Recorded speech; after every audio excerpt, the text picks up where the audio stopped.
Aquí se inicia El Ciudadano TV. Reportajes.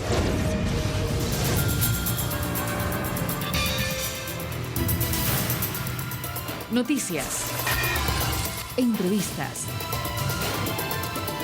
El Ciudadano TV es la imagen del gobierno de la Revolución Ciudadana. Bienvenidos. ¿Qué tal, amigos? Bienvenidos al Ciudadano TV, el programa oficial del Gobierno de la Revolución Ciudadana. En este programa, en esta ocasión, estaremos abordando dos temáticas que son de mucho interés. La una tiene que ver con el censo, el ejercicio que estamos realizando los ecuatorianos en esta oportunidad para saber quiénes somos, hacia dónde vamos, cuántos somos, qué queremos.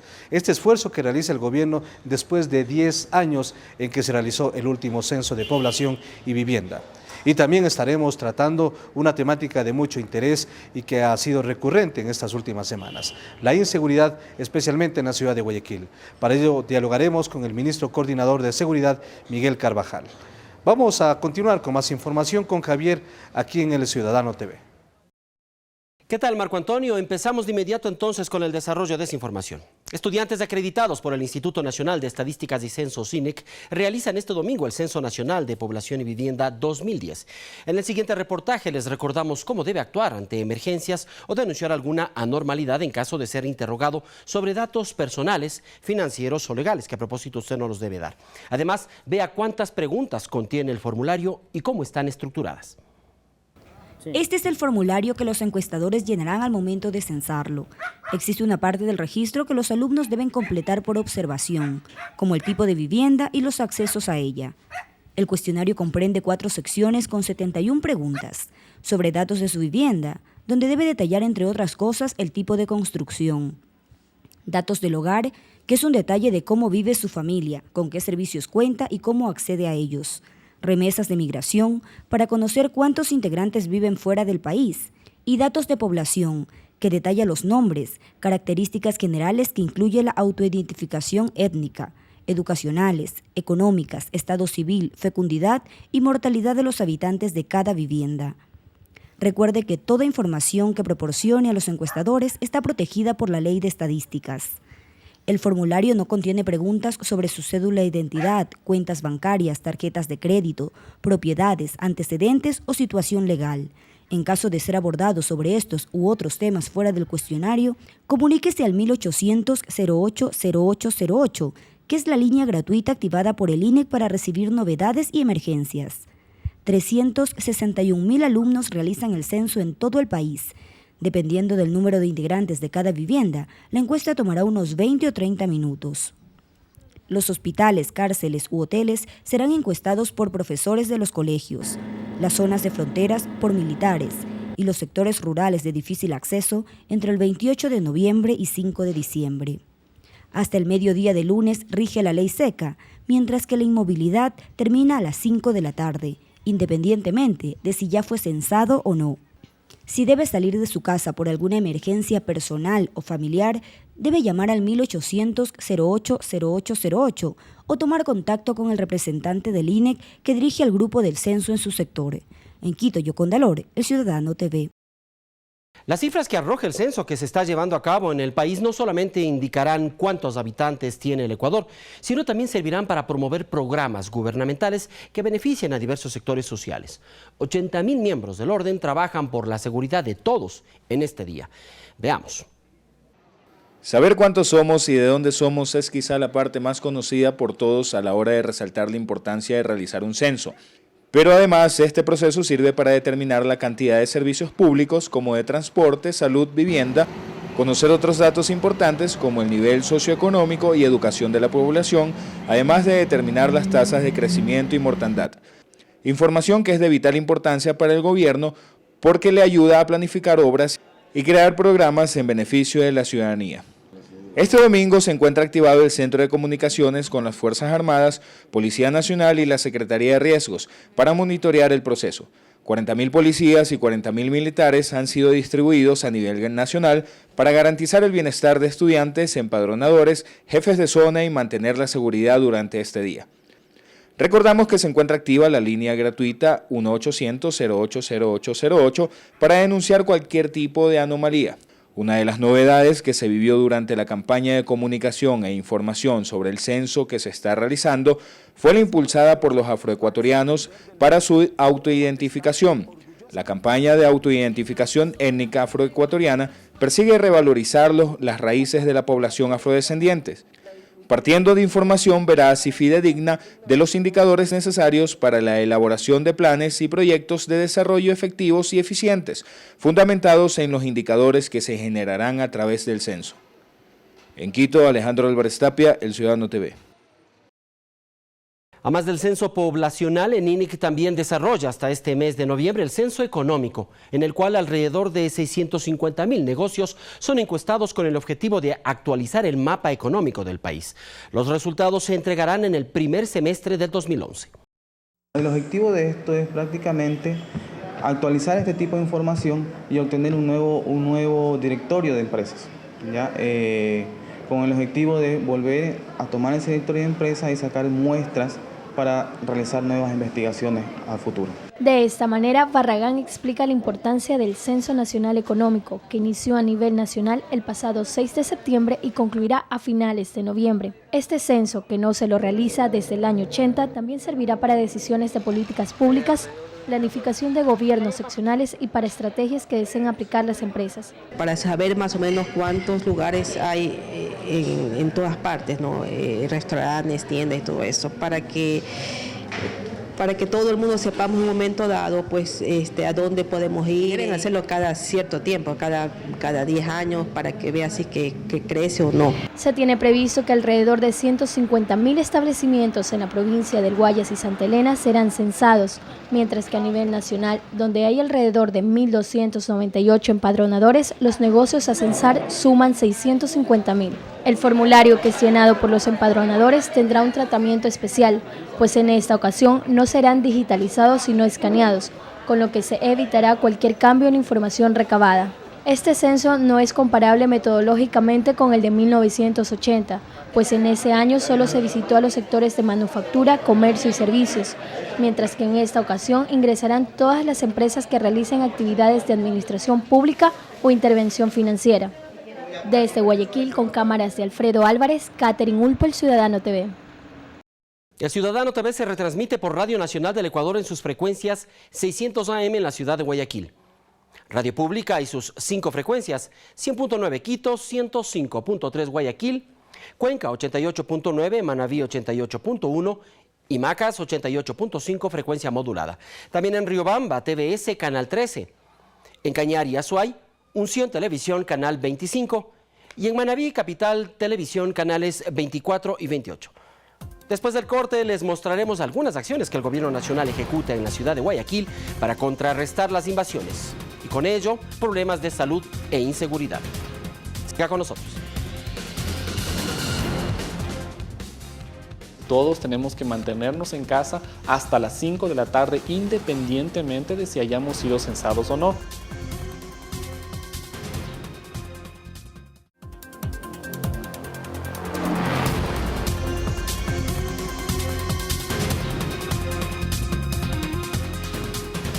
Con el objetivo de precautelar la seguridad y la paz ciudadanas, desde este 24 de noviembre la Policía Nacional y las Fuerzas Armadas realizan operativos antidelincuenciales conjuntos a nivel nacional. Veamos en qué consiste esta medida constitucional. La medida de combinar el trabajo de las Fuerzas Armadas y la Policía Nacional en la lucha contra la delincuencia se da luego de que el Juzgado 22 de Garantías Penales de Pichincha acogiera el pedido del gobierno y concediera medidas cautelares a las Fuerzas Armadas. Es decir, las Fuerzas Armadas participarán en operativos de control de armas, participarán y seguirán apoyando en acciones de inteligencia para enfrentar la delincuencia y, de acuerdo a esta disposición de hoy por la mañana, podrán participar también en operativos, en acciones contra la delincuencia y el crimen organizado.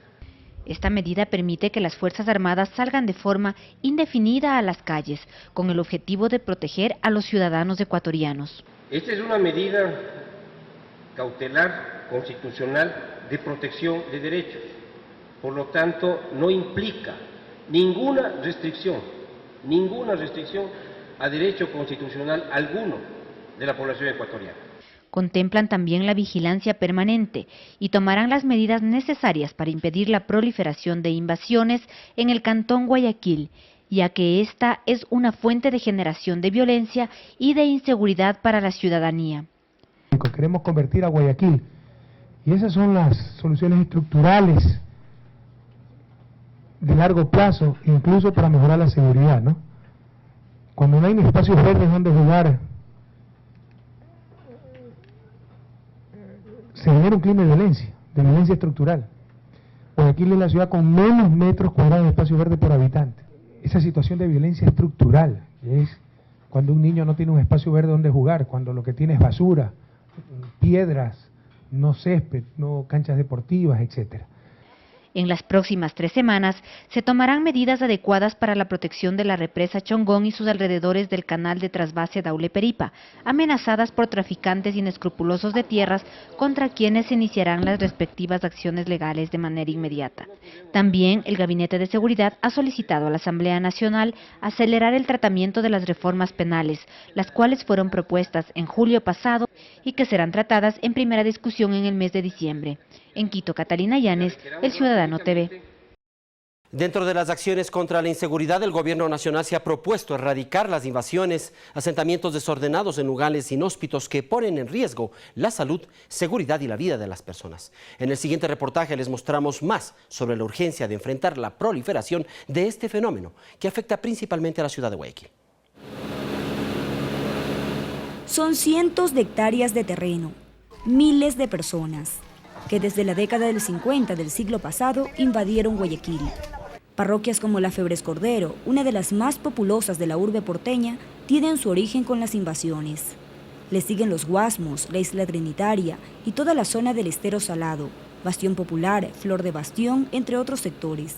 Al final del día, estas familias que están en manos de estos traficantes de tierra terminan pagando mucho más por esas tierras que nunca es de ellos, nunca son propietarios, y tampoco, como no son propietarios, no tienen legalidad sobre esas tierras, los municipios no intervienen sobre estas áreas porque no están contempladas en sus planes de desarrollo. Los asentamientos desordenados de personas han cobrado decenas de vidas por diversos factores. La insalubridad y lo inhóspito en que viven los vuelve vulnerables ante una serie de enfermedades. La estructura de las viviendas que limitadamente acondicionan están en permanente riesgo, ya que no cuentan con estudios técnicos para su construcción ni para la instalación de servicios básicos como la electricidad, cuya mala instalación ha provocado voraces incendios en zonas como la Trinitaria. El problema está en los amparos de posesión que tienen estos invasores. Ahí tenemos algunos problemas porque dentro del aparato de justicia entregan estos amparos posesorios pues, al libre albedrío. El gobierno nacional ha manifestado la firme decisión de no permitir que las invasiones en Guayaquil y otros sectores del país continúen. Estamos diciendo rotundamente no caigan en la trampa de estos traficantes de tierra, pero aquí lo más importante es identificar a las cabezas y con un proceso legal sustentable meterlos presos. En el caso específico del puerto principal, una de las primeras acciones que ejecuta el Ministerio de Vivienda es la construcción de parques lineales a orillas del Estero Salado. Evitan un gran daño que se hace al medio ambiente. El medio ambiente, el momento que hay descargas de aguas servidas, que hay basura sobre el estero, es un problema para Guayaquil, es un problema para los guayaquileños y para las mismas familias que invaden este sector del estero. El suroeste y noreste de Guayaquil son las zonas más apetecidas por los invasores en la actualidad. Yoconda Lor, El Ciudadano TV. El proyecto Guayaquil Ecológico que impulsa el gobierno nacional y que tiene como objetivo recuperar el estero salado ya muestra sus primeros resultados. Esta semana el presidente Rafael Correa inauguró oficialmente el Parque Lineal de Esmeraldas Chiquito, lo que pone un límite al estero y evita que más familias sigan invadiendo. Una obra similar se realiza en otro sector del sur de Guayaquil. En los dos parques se invirtieron más de $200.000. Con la intención de evitar más invasiones en el estero salado, el Ministerio de Desarrollo Urbano y Vivienda construye 2 parques lineales. Uno está ubicado en la cooperativa Esmeraldas Chiquita y el otro en el sector de la Isla Trinitaria. Tiene un doble efecto. Primero, para las familias del sector, un lugar donde puedan acercarse y utilizar desde ahí el estero. Y segundo, para este mismo parque, este mismo borde, limita al estero. Ya de ahí para adelante no va a haber más invasivas. Estas obras forman parte del proyecto Guayaquil Ecológico, que tiene como objetivo salvar el estero. Se tiene previsto que unas 156 familias que viven a orillas del estuario formen parte del primer plan piloto de reubicación. Darlas Chiquito hasta el Puente de la es el proyecto piloto, donde van a salir alrededor de 156 familias que van a ser reubicadas en diciembre en el sector de Nueva Prosperina, en el plan sociovivienda.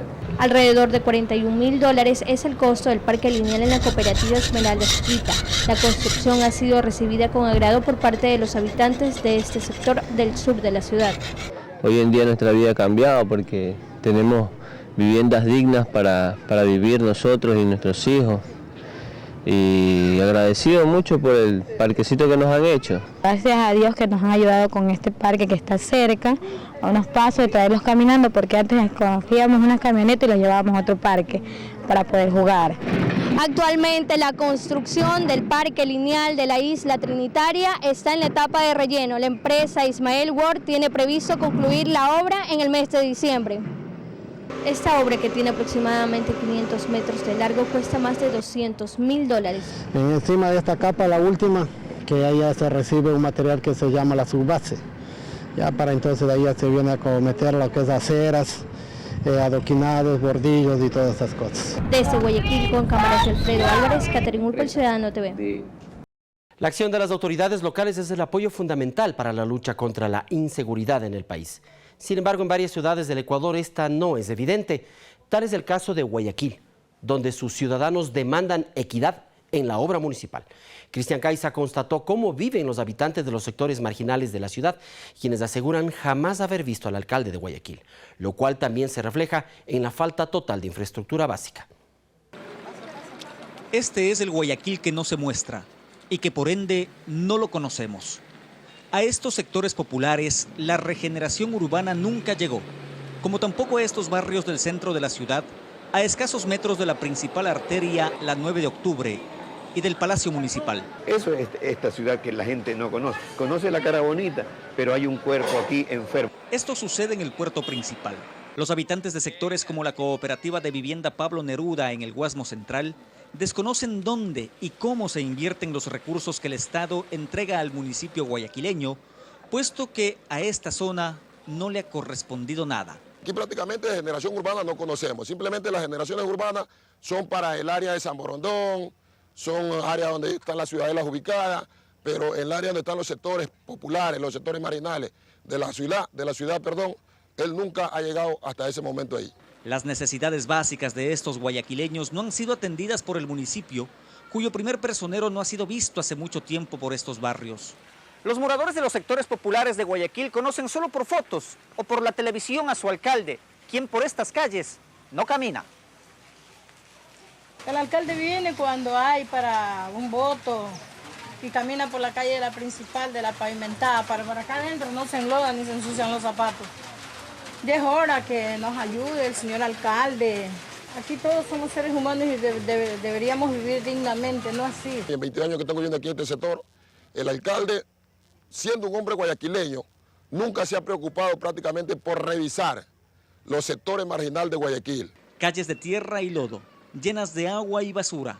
Eso es lo que se encuentra en estas zonas populares de Guayaquil, donde la proliferación de enfermedades es constante, afectando de manera especial a los más vulnerables, los niños. La atención municipal a estos problemas solo ha quedado en ofrecimientos, según dicen los propios moradores. No solamente es palabras, sino hechos. Entonces necesitamos que nos ayude, que cumple mitos, que no solamente diga lo que voy a hacer, sino es que necesitamos hechos, necesitamos que nos apoye, porque en esto en realidad, miren las enfermedades que están causando en varias ciudades, varios pueblos. Entonces no solamente queremos que diga, voy a hacer, más, no. Entonces necesitamos que vengan y nos ayuden.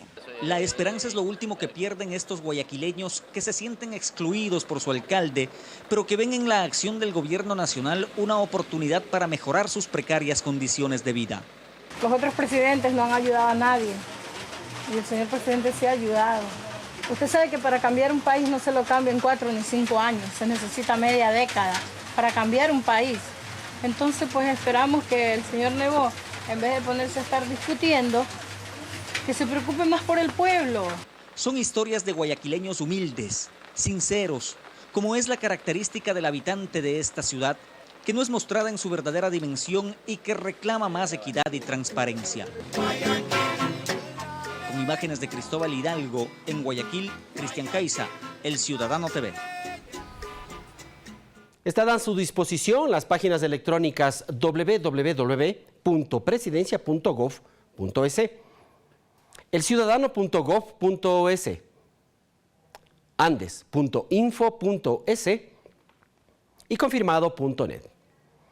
Tras el corte, nos trasladamos hasta el Ministerio Coordinador de Seguridad, donde Marco Antonio Bravo entrevistará al ministro Miguel Carvajal sobre las medidas de seguridad aplicadas entre la Policía Nacional y las Fuerzas Armadas en la lucha contra la delincuencia. Ya volvemos.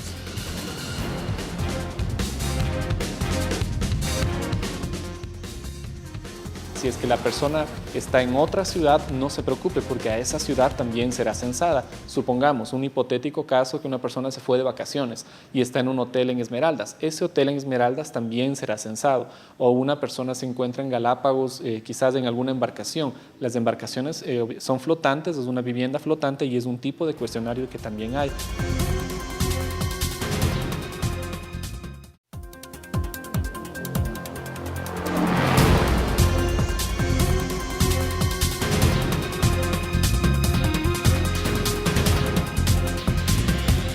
Nos encontramos en la sede del Ministerio de Seguridad aquí en la capital ecuatoriana para dialogar en los siguientes minutos con el ministro Miguel Carvajal sobre temas que son de mucho interés. Gracias por recibirnos en su casa, ministro. Saludos. En estas semanas, el tema de la inseguridad, especialmente en la ciudad de Guayaquil, ha tenido muchas consecuencias. ¿Cuál es el rol, el papel que está jugando el gobierno nacional para dotar de varios servicios y para enfrentar radicalmente este problema en la ciudad de Guayaquil? Muchas gracias por esta oportunidad.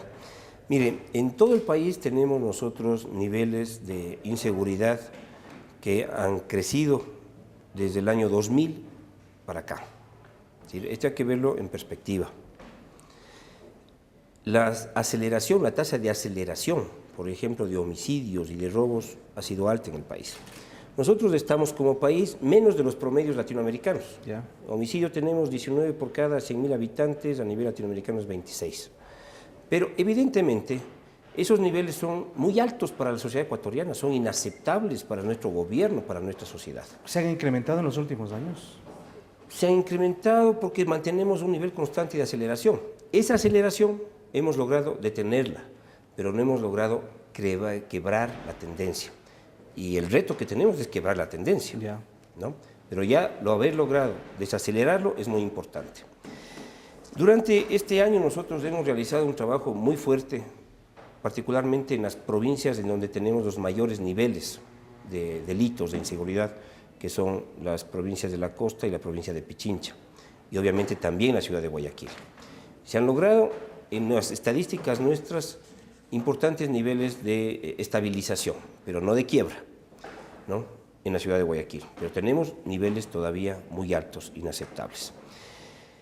El gobierno nacional va a seguir actuando, ¿no es cierto?, con todos los operativos que tenemos como gobierno nacional. Ya. Esto es fortalecimiento de la policía. Hemos invertido cerca de $190 millones en los últimos 3 años para mejorar la capacidad operativa de la policía. Comunicaciones, vehículos, armamento, municiones, chalecos.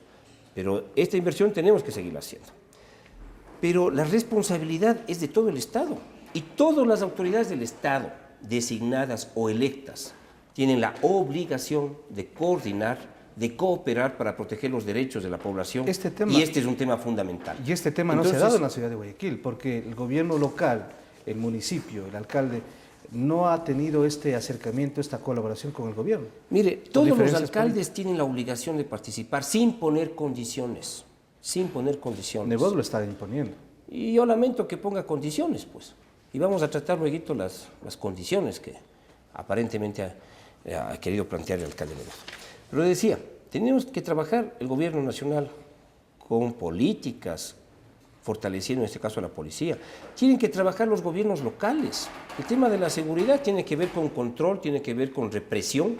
Nosotros quisiéramos tener acceso pleno a través de la Policía Nacional, obviamente, a toda la infraestructura de seguridad electrónica que tiene el municipio con la Corporación de seguridad ciudadana y hay un acceso parcial. Y durante todos estos meses la policía ha estado insistiendo en acceso pleno, en tener acceso pleno a los ojos de águila, a la información de vigilancia electrónica. Y la respuesta es esquiva, es decir, no se La respuesta ha sido parcial, un acceso parcial. ¿Sí? Los municipios tienen una responsabilidad fundamental en las acciones de prevención de la inseguridad, controlar el crecimiento urbano, controlar que no existan invasiones. ¿Acaso que las invasiones no se sustentan también en grupos que muchas veces son grupos armados, que muchas veces han estado vinculados a partidos políticos, al poder político, son bandas organizadas? El presidente puso el dedo en la llaga, el sábado anterior en su gabinete y dio a conocer todos los elementos y toda esta estructura que existe ya en el tema de las invasiones en la ciudad de Guayaquil. Que han sido muy conocidas durante años. Ya, ¿es una responsabilidad exclusiva del Estado, del gobierno central, o tiene que ver también con el municipio de Guayaquil? Es una responsabilidad principalmente de los municipios, que son los encargados de organizar el desarrollo del territorio, porque estamos hablando de grupos delincuenciales que están atrás del tráfico de tierras, y las bandas criminales nacionales e internacionales son la principal amenaza para la seguridad de la sociedad del Estado ecuatoriano. No solamente digo porque tienen una relación fundamental con el incremento de la seguridad, sino porque también están poniendo en riesgo infraestructura estratégica del Estado ecuatoriano, como el canal del trasvase Daule Peripa que va a la península de Santa Elena, y como el propio reservorio de Chongón. Entonces, la decisión es enfrentar directamente, radicalmente. Enfrentar directamente, y ojalá se sumen las autoridades locales. Pero aquí hay otro tema fundamental. Mandela decía que quien no invierte en educación, en salud, en recreación, tendrá que invertir 4 o 5 veces más, después de 10 años, 15 años, en seguridad. Entonces aquí se viene el tema de modelo de desarrollo también de Guayaquil. Y aquí tiene que ver, ¿no es cierto?, justamente por eso planteo. Una ciudad, ¿sí?, requiere de planificación, de ordenamiento territorial, pero requiere dotar a la población de espacios recreativos para que los jóvenes en las barriadas puedan salir a hacer deporte, puedan tener acceso a lugares de esparcimiento, a lugares de cultura, a lugares de educación, a lugares de trabajo. Esto es responsabilidad de las autoridades nacionales y también de las autoridades locales. Eso tiene que ver con lo que se ha dado en llamar los modelos de desarrollo local. Cuando no hay espacios públicos, cuando no hay alumbrado, cuando no hay servicios básicos para toda la población, estamos nosotros creando condiciones para inequidad social, pero también condiciones para violencia y para inseguridad. El alcalde de Guayaquil sostiene que es un modelo de desarrollo eficaz. Sin embargo, las evidencias que usted está dando a conocer hablan de un modelo también contradictorio, un modelo también excluyente.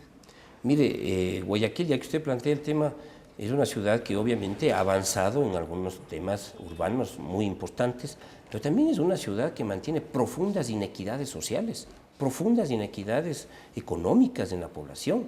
Y hemos encontrado situaciones en donde hay barriadas en las que se impedía el ingreso hasta de la policía, que tienen controles internos, barriadas en las que se pretendió inclusive impedir inversiones públicas en educación. Eso es inaceptable. Eso tiene que ver también con un modelo de desarrollo local. El modelo de desarrollo local no solamente tiene que ser eficiente en lugares visibles. Yo entiendo pues que en todas las ciudades del país, sobre todo aquellas que reciben una gran migración interna de carácter demográfico, los problemas para dotar de servicios pueden ser muy complicados, pero es una responsabilidad de todo el Estado y particularmente de quienes administran localmente el desarrollo de una ciudad, el preocuparse de un desarrollo equitativo. Pues cuando nosotros no nos preocupamos de un desarrollo equitativo, cuando ponemos énfasis en una política de desarrollo profundamente inequitativa, estamos, ¿no es cierto?, creando las condiciones para una sociedad profundamente dividida, profundamente inequitativa, en donde no estamos creando las condiciones para el caldo de cultivo, de violencia, que va de la mano también con inequidad. Pero aquí el tema no es solamente la inequidad, no nos olvidemos, aquí estamos enfrentando a bandas organizadas, y a bandas organizadas que no solamente tienen relación con el narcotráfico, con el tráfico de armas a nivel internacional, que es una amenaza fundamental para América Latina. Hay varios estados que se han puesto en riesgo justamente por estas acciones. Piensen ustedes en el caso de México, en el caso de la propia Colombia, lo que está ocurriendo en Centroamérica. Pero esas bandas no solamente lo que está sucediendo en internacionalmente, actúan internamente. Lo que sucede en Brasil, en las favelas de Río de Janeiro, son controles territoriales por parte de bandas armadas vinculadas al narcotráfico, al tráfico de armas. Ahora, eso en el Ecuador no lo vamos a permitir y requiere de una intervención sin condicionamientos de todas las autoridades, vuelvo y repito, las autoridades electas y las autoridades que somos designadas. También se ha dicho y se ha mencionado reiteradamente que la inseguridad tiene mucho que ver con la presencia de extranjeros, que no se les solicita la visa, y se particulariza peruanos, colombianos y cubanos. ¿Cómo está la situación en cuanto tiene que ver a la presencia de extranjeros en el Ecuador y particularmente en el tema de estas 3 nacionalidades? Mire, yo creo que es una pregunta muy importante, porque a veces nosotros procuramos no ver los problemas que tenemos los ecuatorianos. Es decir, los ecuatorianos somos una isla de paz, los ecuatorianos no cometemos delitos, y cuando tenemos esos problemas tendemos a culpar a otros, ¿no es cierto?, a echar la culpa a otros. Y creo que es hora que nosotros nos sinceremos también, nos vayamos sincerando plenamente como sociedad. ¿Sí? Aquí tenemos nosotros también problemas serios internamente, al mismo tiempo que tenemos una gran cantidad de virtudes los ecuatorianos. Sobre este tema en particular, nosotros estamos haciendo un estudio. ¿Por qué? Debemos tomar medidas que correspondan a la realidad, no solamente a lo que se difunde por parte de algunos medios de comunicación y algunos voceros políticos. Porque mal haríamos en responder, ¿no es cierto? Políticamente hasta podría ser fácil, claro, en responder a una demanda con una medida que después no va a tener efectos prácticos. Y no vamos a dudar, esto como premisa, no vamos a dudar en tomar cualquier medida que sea necesaria para mejorar la seguridad del país, pero que sea una medida correspondiente. Ya. ¿De acuerdo? Mire, nosotros tenemos estas informaciones que la estamos trabajando. Las primeras barras azules son de salidas de ecuatorianos, la segunda barra son de ingresos y las rojas son el saldo, desde el año 2002 hasta el 2010. Nosotros podemos advertir que en efecto se han incrementado los niveles de ingresos de extranjeros. Desde en el año 2000 ya. Ha sido sostenido desde el 2002. ¿Sí? Aquí está hasta octubre. Ha sido sostenido y ha aumentado en el periodo de nuestro gobierno los ingresos de extranjeros, ¿sí? Y las salidas también de extranjeros. Ha venido más gente de afuera, pero también ha salido más gente de afuera. Claro. Eso puede significar que, por ejemplo, vienen más turistas y salen más turistas. Pero ¿cuántos se han quedado en el país? Y eso podemos verlo en las barras rojas. El saldo migratorio, cuántos extranjeros que ingresaron se quedaron en el país, es mucho menor en el 2010, en el 2009, en el 2008, que lo que era en el 2002-2003. Aquí estamos hablando, en los últimos años, 2007, 2008, 2009, 2010, de aproximadamente 130.000 personas. Que se han quedado en estos 4 años. Que se han quedado en estos 4 años. Y fíjese usted, en el 2002 se quedaron 219.000. En el 2003, 142.000. Es decir, tenemos años, 2002, 2003, que se han quedado en un año más extranjeros que lo que se han quedado en estos últimos 4 años. Entonces es un argumento difícil de sostener, al menos en base a información estadística. No necesariamente está relacionado la presencia de extranjeros en el Ecuador, por supuesto, con los crímenes, con los asaltos, con la inseguridad que se presenta. No, pero evidentemente hay una fuerte participación de extranjeros, sobre todo de origen colombiano, en algunos delitos particularmente vinculados al narcotráfico. ¿Sí? Pero nosotros tenemos, por ejemplo, la población carcelaria del país, es de aproximadamente 12.000 personas. Alrededor de 1.100 son extranjeros y de ellos 600 son de nacionalidad colombiana. ¿Sí? Y la participación de extranjeros en delitos o de extranjeros que han sido detenidos por participación en delitos no pasa, me parece, que del 4.5%, 5% a nivel nacional de total de detenidos. Entonces tenemos que ser cuidadosos con tomar medidas que no estén enfocadas directamente a la solución. Entonces, ¿no se va a revisar la posibilidad de imponer la visa a los extranjeros? Nosotros hemos impuesto visas a extranjeros de 10 nacionalidades. De 10 nacionalidades. Después de un estudio. Siempre después de un estudio y siempre después de constatar que se está utilizando el ingreso al país para realizar actividades ilícitas, sea de narcotráfico, de trata de personas, de tráfico de personas. Y no vamos a endudar. Ya. Si es que hay condiciones que demuestran que hay ciudadanos de otro país que están usando el Ecuador para delinquir, nosotros vamos a tomar todas las medidas. Pero no solamente la visa, pues. La visa es una de las medidas migratorias.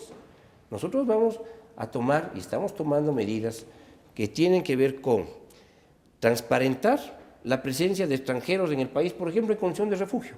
El año pasado hemos transparentado y hemos abierto, mediante el registro ampliado, la posibilidad de que 54.000 extranjeros, en este caso en su mayoría de origen colombiano, que estaban en condición de refugiados en el Ecuador y de los cuales teníamos registrados solo la mitad, podamos tenerlos registrados, porque es necesario que el país sepa quiénes son y dónde están, pues. Dos cuestiones más para terminar, ministro. La una tiene que ver con la presencia de las Fuerzas Armadas en territorio nacional, en las calles, para controlar, para revisar, y particularmente en la ciudad de Guayaquil. ¿Esta presencia de las Fuerzas Armadas en las calles será indefinida, tiene un tiempo limitado? ¿Cómo se va a medir eso? Mire, la decisión del Gabinete de Seguridad es intensificar los controles que realizan Fuerzas Armadas respecto al porte de armas. Recordemos que las Fuerzas Armadas tienen la facultad legal de controlar a las armas en el país, las personas que tienen armas. Ellos seguirán haciendo estas labores y seguirán apoyando a la policía en el control de armas, en labores de inteligencia, y estamos cumpliendo además la resolución judicial por la cual las Fuerzas Armadas tienen que apoyar a la Policía Nacional, cumpliendo un mandato constitucional, porque las Fuerzas Armadas y la Policía son instituciones que tienen la obligación de proteger los derechos de los ciudadanos. ¿Hasta cuándo? Creo que nadie va a discutir que un derecho fundamental es el derecho a la vida, el derecho a vivir en condiciones de seguridad, aunque ya se expresan una serie de voces diciendo que las Fuerzas Armadas no tienen por qué estar participando con la policía en estas actividades. Las personas que quieren que las Fuerzas Armadas se retiren y que también exigen incrementos en las medidas de seguridad, pues tienen que pedir la revocatoria de esa medida al juez 22º de garantías penales. ¿Hasta cuándo? No hemos puesto fecha, esto es una condición indefinida, pero es necesario recalcar algo. Estamos recurriendo a todas las capacidades que tiene el Estado ecuatoriano para combatir la delincuencia y para proteger la vida y el derecho que todos tenemos a la seguridad, haciéndolo dentro del marco constitucional y legal, sin afectar ni un ápice con la presencia de Fuerzas Armadas a los derechos y garantías constitucionales. Muy gentil, ministro, gracias por atendernos. Al ministro Miguel Carvajal, ministro de Seguridad, hemos dialogado sobre un tema que es de mucho interés para la comunidad y que aquí en El Ciudadano TV lo hemos abordado. Hacemos una pausa, regresamos con más información. Toda la información que se entrega al INEG es absolutamente confidencial, no tiene ni fines tributarios, ni fines fiscales, ni fines judiciales.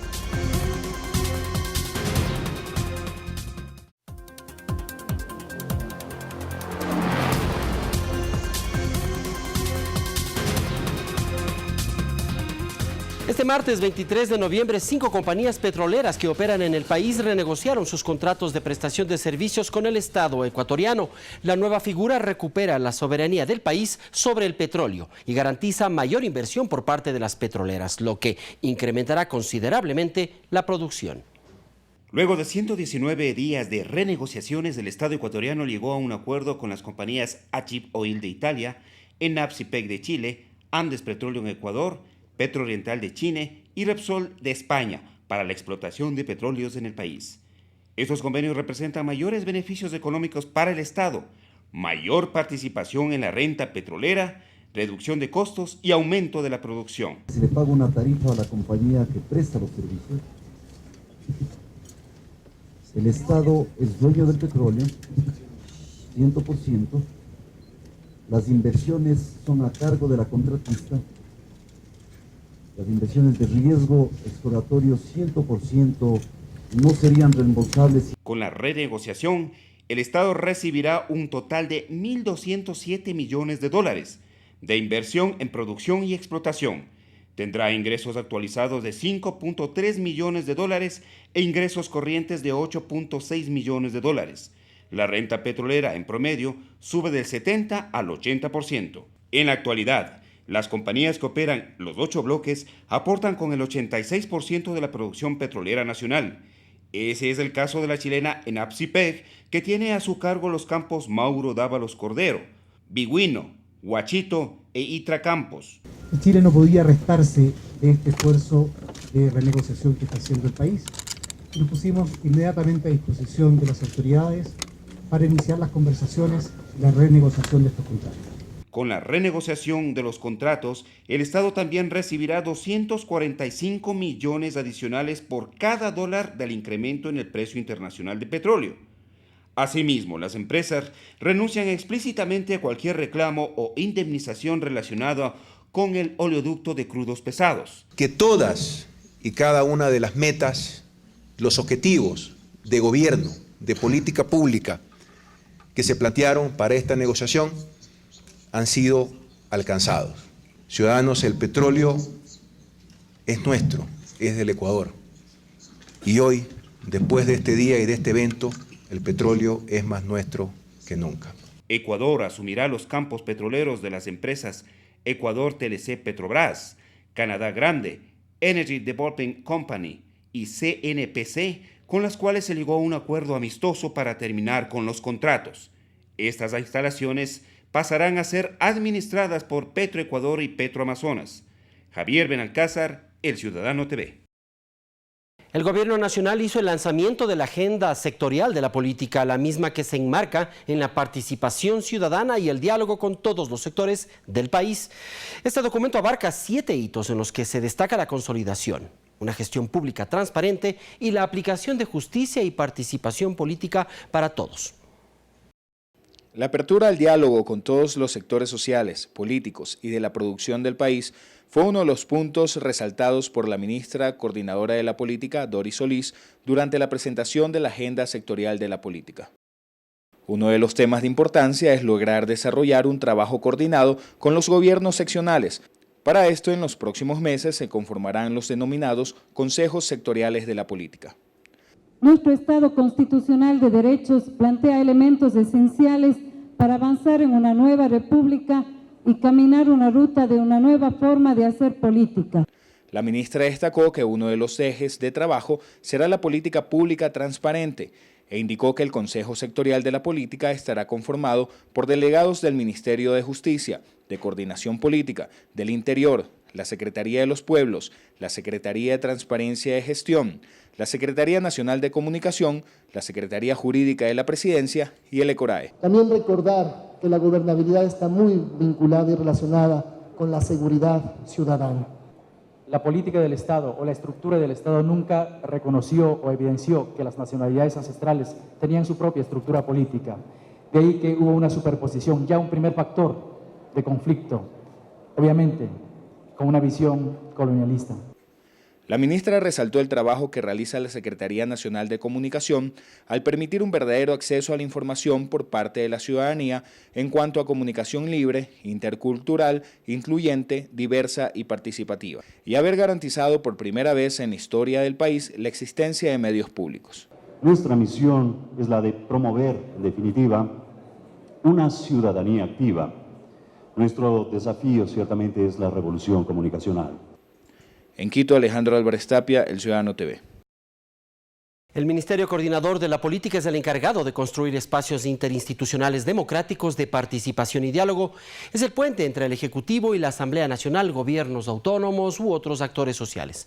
Santiago Duque nos muestra los principales logros de este Ministerio Coordinador durante el gobierno de la Revolución Ciudadana.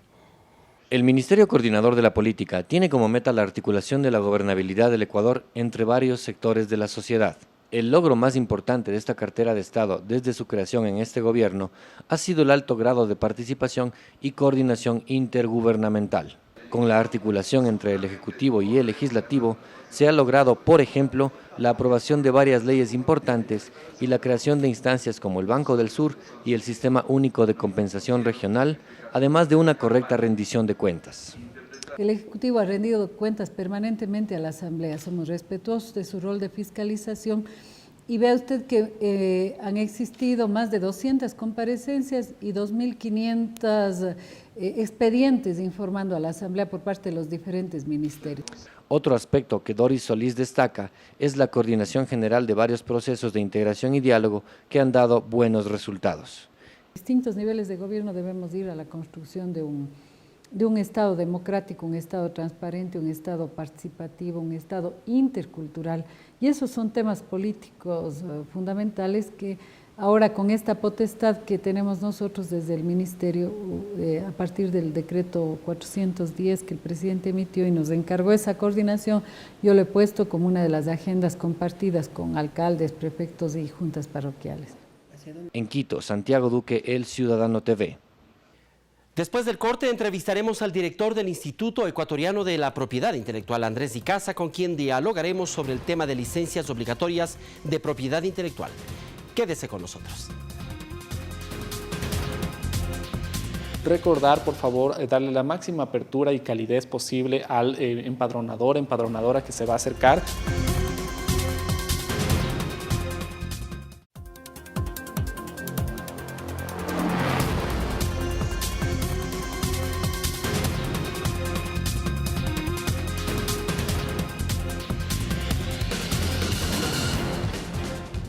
Continuamos entonces en este programa del Ciudadano TV. Me acompaña en este momento el abogado Andrés Icaza, que es el director del Instituto Ecuatoriano de Propiedad Intelectual, un organismo que tiene una gran cantidad de información y gran cantidad de acciones en favor justamente de la creación tecnológica o de la creación en general a nivel nacional. Bienvenido, señor Icaza. El instituto en realidad tiene muy poco tiempo de haber sido creado.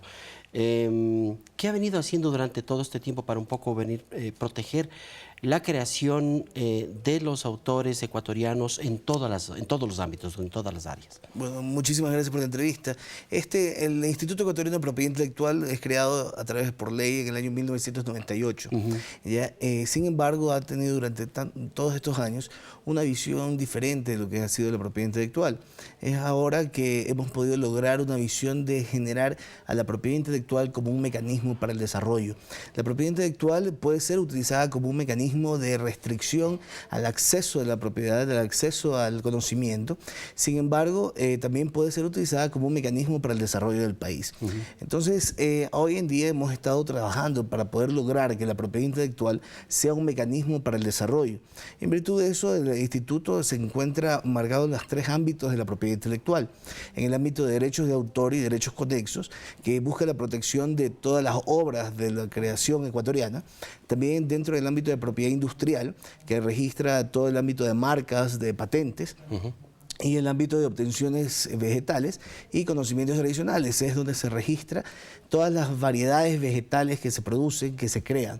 Entonces manejamos todo el ámbito de la propiedad intelectual dentro del instituto y a través de eso buscamos mecanismos para lograr que la propiedad intelectual sea un mecanismo para el desarrollo. ¿Es profusa la creación en el Ecuador? En diferentes ámbitos bastante. En el ámbito de derechos de autor tenemos una gran cantidad de creadores en todos los aspectos. En el aspecto de software es una gran creación que existe en el país. En el ámbito también de música tenemos muchísimos autores que día a día están creciendo. ¿Y qué se está haciendo para proteger justamente esos derechos y que ellos también puedan recibir esas regalías, tal como ocurre en otros países del continente? Bueno, el sistema en sí genera todo un mecanismo para poder lograrlo, ¿no?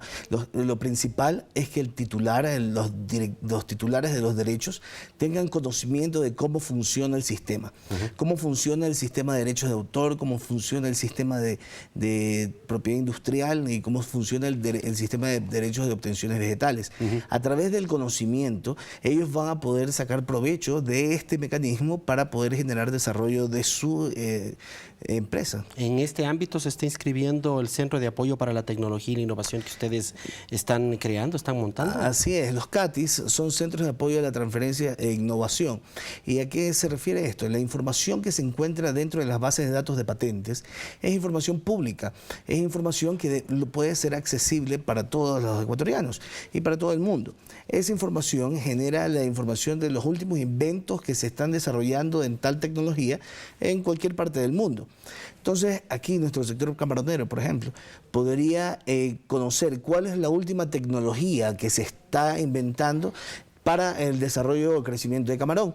Y en virtud de eso, podrían utilizar esa tecnología si no se encuentra protegida aquí en el país y replicarla nacionalmente. Tengo entendido que ustedes están justamente para replicar esto capacitando a nivel nacional. ¿Cómo lo están haciendo? ¿Dónde lo están haciendo? Hemos creado una red que son con las universidades y con centros productivos a fin de que en esta red existan expertos en búsquedas de patentes, búsquedas que puedan encontrar cuál es esa tecnología que necesita el sector para poderla conceder, para poderla entregar al sector y ellos pueden reproducirla siempre y cuando no se encuentre protegida dentro del país.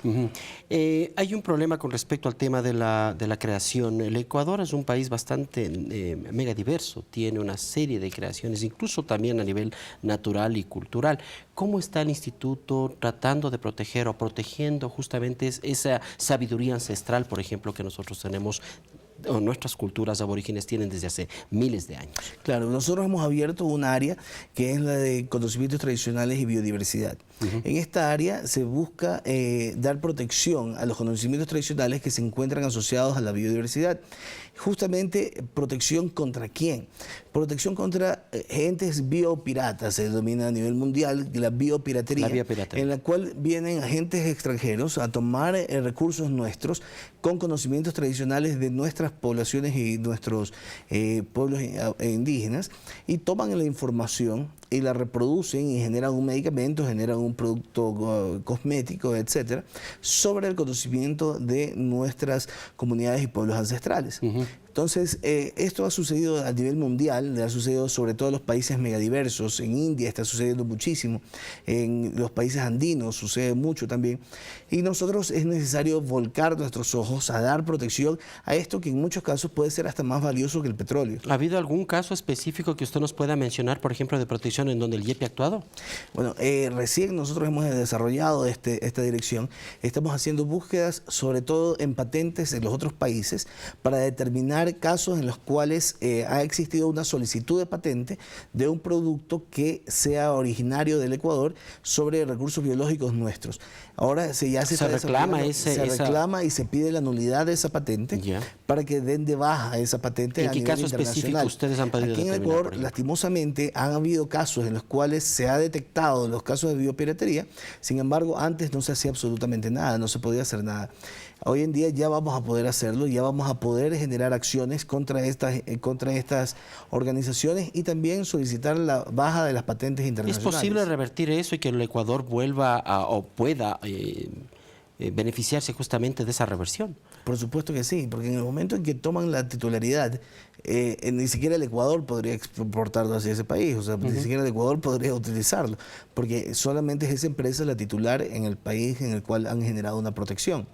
Ahora, lo que nosotros estamos tratando de hacer es detectar los casos en los cuales ha existido una solicitud de patente para solicitar dar de baja esa patente, ya que no ha sido concedida dentro de los términos como establece el Convenio de Diversidad Biológica, del cual el Ecuador es miembro, y los otros países también serían miembros. Perfecto. Ahora, lo que se ha trabajado, por ejemplo, se han detectado casos, hay un caso muy famoso que es el caso de la epibatidina, que es el caso en el cual se extrajeron 700 ranas del Ecuador, ranas en las cuales tenían dentro de en el lomo de la rana tenía una sustancia que es la epibacter, el cual es muchas veces más poderoso que la morfina, sin tener los efectos secundarios de la morfina. Y nuestros pueblos indígenas utilizaban esa sustancia como mecanismo para tratamiento del dolor. Entonces tomaron ese conocimiento tradicional, tomaron las 700 ranas y se las llevaron a través vía Madagascar, vía otro país, para no declarar el origen de esas ranas en el país al cual se ¿Cómo pudieron ustedes detectar eso? Bueno, esto pasó ya hace algunos años atrás. ONGs lograron descubrirlo y lograron denunciarlo, sin embargo no se pudo hacer nada. La idea es que hoy en día ya podamos tener un mecanismo mediante el cual se pueda reclamar y se pueda dar de baja a este tipo de patentes. Perfecto. Una última pregunta. La próxima semana una delegación ecuatoriana viajará a Bruselas para reunirse con representantes del bloque europeo para un poco reanudar las negociaciones para avanzar en un acuerdo de cooperación. ¿En qué consiste esto? Bueno, es un proceso de negociación con la Unión Europea, en el cual se está trabajando en diversas áreas, ¿no? Una de las áreas es propiedad intelectual. Nosotros hemos sido muy enfáticos en que la propiedad intelectual no puede generar perjuicios hacia nuestro país, sobre todo en el acceso a medicamentos, en el acceso a alimentos, en el acceso justamente de nuestros conocimientos tradicionales y biodiversidad. Perfecto. Muchísimas gracias, señor. Era el señor Andrés Icaza, el director del Instituto Ecuatoriano de Propiedad Intelectual. Le agradecemos por estar aquí presentes en El Ciudadano TV. Muchas gracias. Continuamos con más información. Esta semana la tricolor ecuatoriana estrenó casa en la ciudad de Quito. La inauguración contó con la presencia del primer mandatario y del presidente de la FIFA, Joseph Blatter. El complejo costó $7 millones y tardó 13 meses en construirse. Este lunes se abrieron las puertas del Centro de Entrenamiento y Concentración de nuestra tricolor. Como testigos protagonistas acudieron Joseph Blatter, presidente de la FIFA, Nicolás Leos de la Confederación Sudamericana de Fútbol, autoridades del balompié nacional e invitados especiales. Con la presencia del señor presidente constitucional de la República, inaugurar la Casa de la Selección. Gran esfuerzo ha significado construir esta casa, pero lo hemos hecho con mucha alegría y hoy vemos que todos esos esfuerzos valieron la pena. El presidente de la República, Rafael Correa, evocó la importancia del fútbol para el país y el compromiso general de aportar a su permanente desarrollo. En medio de tantos problemas que debemos afrontar cada día, hay también remansos como este, que nos permiten saborear los mejores aspectos de la vida, aquellos donde la oposición de intereses y las segundas intenciones desaparecen para dejar su lugar a la armonía, a la solidaridad, a la esperanza compartida. Durante el acto, varias condecoraciones fueron entregadas a dirigentes del deporte y autoridades del país. El fútbol es una escuela de la vida. Y todos que pasan a través de esta escuela posiblemente no serán los grandes estrellas del fútbol, pero serán mejores seres humanos. Este 22 de noviembre pasa a la historia como uno de los días más importantes para nuestro fútbol, con la selección en un nuevo proceso para llegar a un tercer mundial. Ecuador debe calificarse en 2014 en Brasil. ¡Vamos! Gracias, amigos, por permanecer junto a nosotros. Les recordamos que usted puede ver la retransmisión de este programa a través de la señal de CN Plus a las 14:30 y 19 horas. También por Teleandina a las 11 de la noche. Buen inicio de semana.